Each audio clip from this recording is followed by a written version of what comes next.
So life will show up at times, and we will experience what we consider bad or discordant moments. And, that's not necessarily an indication that we're out of spiritual alignment. Life just be lifing. And depending on where we are in our spiritual journey, our state of development, will depend on how we handle that. It would really depend on how we handle that. You see, when we're spiritually filled up from our practices and unfavorable conditions occur, we feel anchored, we feel centered, and we are better able to deal with life's storms. And when we have a spiritual community like we have this here, we can call on our practitioners and ministers for treatment and for prayer. And then there are times when we are out of spiritual alignment because we haven't taken the time to connect. We haven't taken the time to connect with that indwelling source. And the reasons are endless. We get distracted by what's going on in the news cycle. We get distracted by other things in the world of events. We allow our everyday busyness just to keep us from doing our spiritual practices. I don't have time to meditate. It takes too long. I don't have time to journal. I don't have time to do these affirmations. Or I'll do them real quick, but you're not anchored when you're doing them. Okay. I've been there, so I know. And I know the results. Our disconnect could be also that we're new to this philosophy and we may not have a thorough understanding of the spiritual principles that provide the fortitude to deal with life's ever-changing nature. And that's where spiritual education comes from. That's where it comes into play. Because this is and always be an educational philosophy that teaches you how to think, not what to think. A philosophy that teaches you how to change your life through the creative power that is within you. You may say, well, Reverend Jean, you don't know what I'm going through. Girl, you don't know how demanding my job is. You don't know my life story. And you're correct, I do not. But there is one thing that I do know. If we don't make a conscious effort to connect to the indwelling presence, we will not have the spiritual foundation to stand on when life events that sometimes are out of our sphere of influence happens. We won't be able to stand because stuff happens. And that doesn't mean necessarily that we're out of alignment. Like the Wednesday morning I woke up and there's water in the dining room. And I happened to look up and there's a stain on the roof.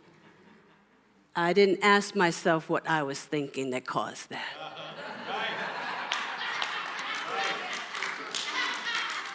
That was lifing.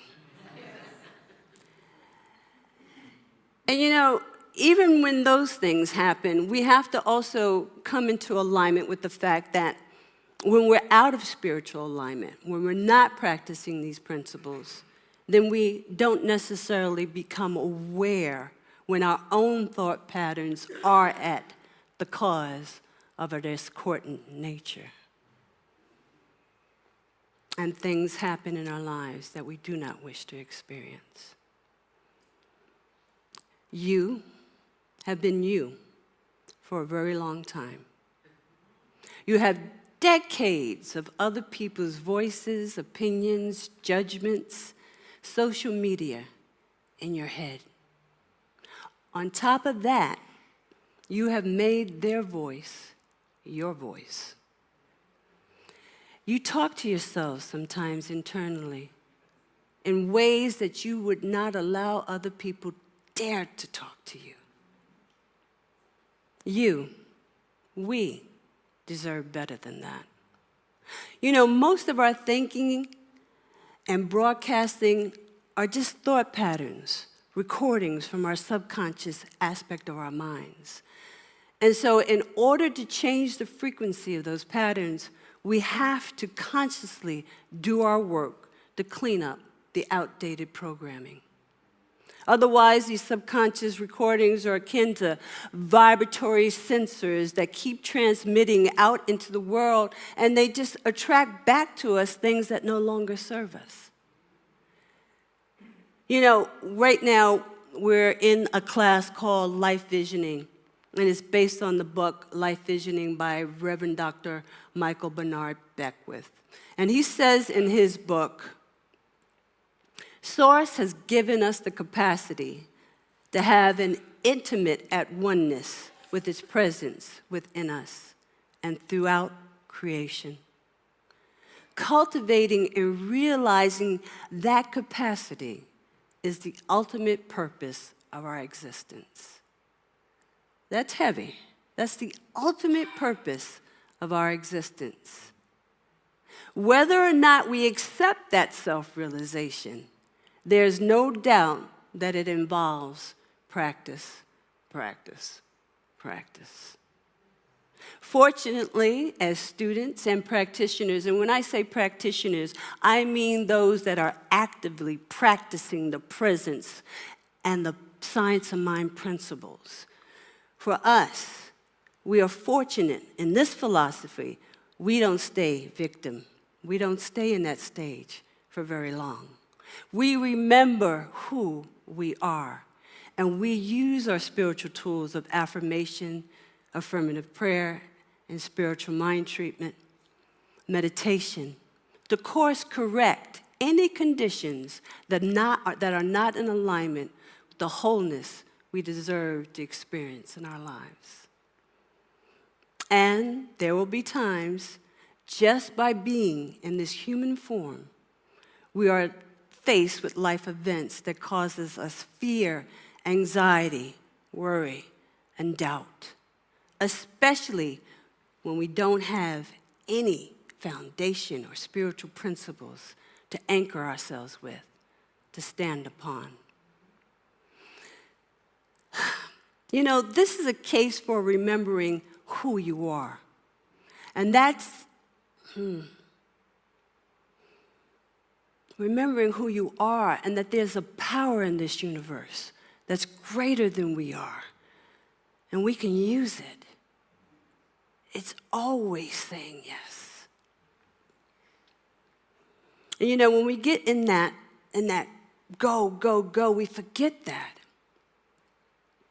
You know, and some of us might ask, well, Reverend Jean, exactly who are we?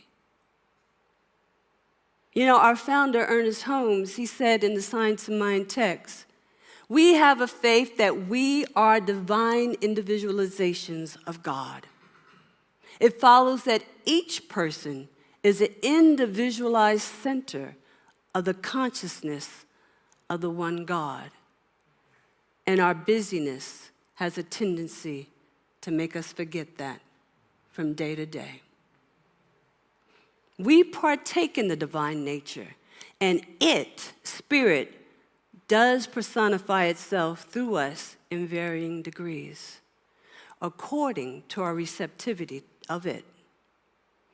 And so when we remember who we are, we get to ask the question that Reverend Dr. David Alexander asked about 2 weeks ago. Now that you know who you are, what are you going to do about it? Now that you know that you're an individualized incarnation, a center of God consciousness, are you going to allow the fact that your job is so demanding, or that there are voices from the past in your head telling you what you can't be, what you can't do? Or are you going to ask the question, now that I know who I am, what am I going to do about it? Because there is a difference between intellectualizing this philosophy and these spiritual principles and actually using and applying them in our lives to bring about better life, better health, better finances, and better overall well-being. The latter requires a dedication to our spiritual practices and self-responsibility to bring our thoughts and action in harmony and in conscious alignment with the indwelling spirit and the creative process. You see, when we recognize the divine I am at the center of our being, and when we have faith in the power of our word to impress upon the creative process, then we understand the words of Reverend Dr. Michael Beckwith when he said, like a door opening to welcome limitless possibilities. Through your thoughts, through our thoughts, we can invite in physical healing, prosperity, right livelihood, loving relationships, creativity, and spiritual awakening. In these moments, that's when we understand what the psalmist so elegantly sung when he said, yea, though I walk through the valley of the shadow of death, I will fear no evil. Why? Because thou, that divine presence is with me. Thou, that divine presence, thou, that unconditional love, that divine guidance is with me. That's the thou that is in us all. And when we are in that sacred, still place, we can hear it whispering to us, my child, I am with you always, and all that I have is yours. Through our practices, we embody a deeper understanding of science and mind principles, and we spiritually nourish ourselves. We expand our awareness of this divine gentleness, this peace, and loving grace. Now, don't get it twisted. Gentleness is not about passivity or weakness or some meek sentiment. It is not, because the Spirit of the living God is filled with power. And at its core, gentleness takes awareness, compassion, strength, and grace. And that takes spiritual muscle. Gentleness reminds us that you are so much more than you give yourself credit for. And it opens us all up to things, to see things differently, and to be okay with where you are on your spiritual stage of development. And as we remember who we are and begin our walk with this indwelling presence, we begin to cast off fear and self-doubt. And we begin to manifest better and better experiences in our lives. We build up our spiritual faith muscle, and we move into a greater understanding, and that active faith and dedication to these practices bring into form a better life that we all was meant to live. You know, Holmes said, if we are to have an active faith, the faith of God instead of merely a faith in God, our thought must be centered in that universal mind. We are convinced that under divine law, all things are possible if we only believe and work in conformity with the principles of that law. Such a faith does not spring full-orbed into being, but grows by knowledge and experience. I trust that you remember Holmes' words, that we must grow in knowledge and experience. And that comes through practice. And remember, perspective is everything. The simple shift from intellectualizing this philosophy to embodying its principles will lead us all to a new perspective where we once suffered under the ignorance of the law, to, I know who I am and whose Spirit is in me. This opens us up to recognize patterns and habits that no longer serve us and help us let go without judgment.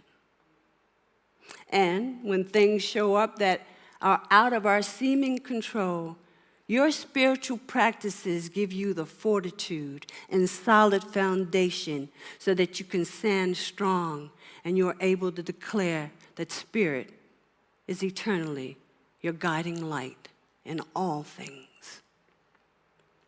So let us all blossom and open to that giant gentleness of our own divinity, our oneness with divine source, our oneness with each other, and our oneness with our community and beyond.